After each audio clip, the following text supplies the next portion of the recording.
But for Vancouver, another injury yesterday. Well, and another storyline. Another storyline with Luongo and Lack. Another negative storyline. But explain this to me, guys. You have turmoil in your organization. You got turmoil everywhere around you with Kesler, with the D.Sedin injury, with Tortorella, with everything going on around them.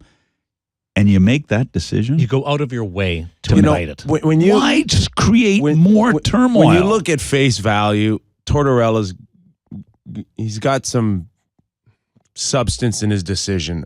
Eddie Lack was very good going into it. But you now put him in that situation with the team in front of him. Like on face value, you're okay. Eddie Lack's played well. I get it. Okay, you thought he gave you a better chance to win. But the team in front of him is circling the drain. Why would you put an inexperienced kid like that in front of that team on the big stage in that outdoor game? And he gambled. Tortorella gambled on that, and he lost. So was that another case? Not losing the game. Was that another case of John Tortorella trying to prove that he's smarter than everybody else? Totally.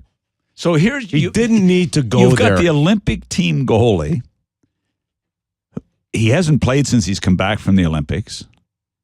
You're going to need, whether you like Luongo or not, if you have any chance of making the playoffs, don't you need Luongo in the right frame of mind down the stretch? Yes. I mean, seriously, like I don't get these decisions. And, well, you know, there's and then a you add reason to the why turmoil. you don't is because you think he's no good, that he can't get it done. I mean, he said it. He said it in the press conference.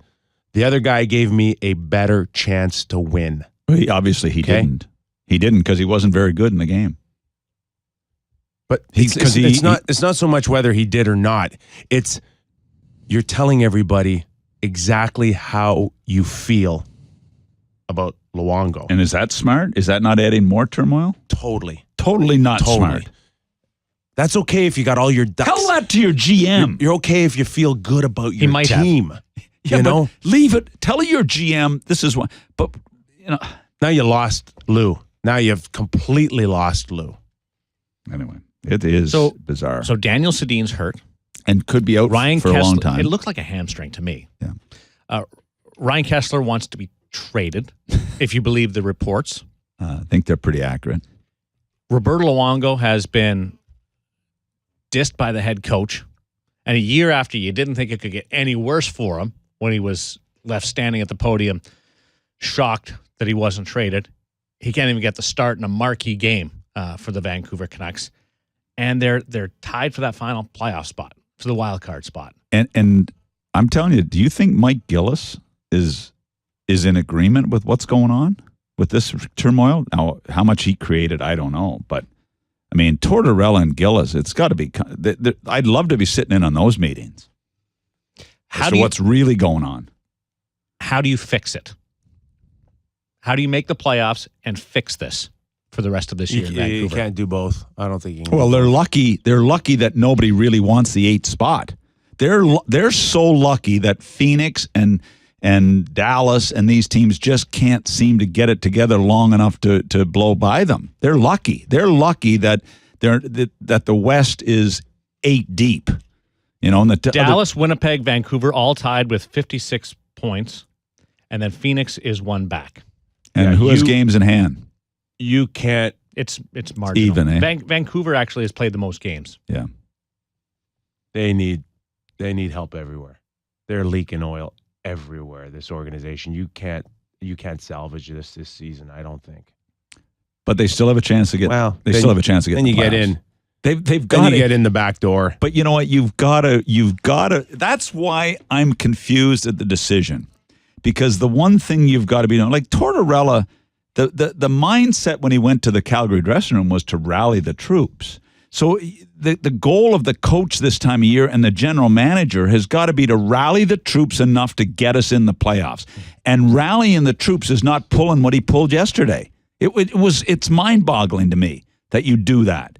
So rallying the troops is trying to muster up let's get together here and pull this up. Ryan, we know you want to be traded. Let's get this together and we can make a better deal for you. Now with Sedin hurt, they're going to have to wait on Kesler probably anyway to trade him at the draft. So let's rally. Let's finish on a good note here. But this is tearing it down. Their act. Like, despite what the standings tell you, you sit there and go, they can't score. They've got people in the lineup that want to leave. They blow a 2-0 lead. There's some issues in that dressing room. And how are they going to make the playoffs? They can't score. Well, because Winnipeg and Dallas and Phoenix they're up and down. You know, they're inconsistent. Winnipeg would scare me more than anybody the way they've been playing. Mm-hmm. You know, like how do you think Dallas got some overtake talent? Winnipeg right now, and when one team's scale's moving up and the other one's going down. I understand where Tortorella was coming from with Eddie Lack, saying he gives me a better chance to win. But how often does a backup goaltender get 3 straight starts over an established number 1 guy in the league just because he's on a hot streak? An Olympian. Right. Coming back from the winning a gold medal. I know he only played one game. You better make sure he wins the game if you make that change. That's right. And he looked shaky. And it's... Well, Mac, come on. I don't blame Lack. He's a young, inexperienced guy. He should never been put in that situation. It's not a Wednesday night against Nashville. Right. It's the Heritage Classic where all eyes are on you. He should never have been put in that situation. No, he was set up to fail.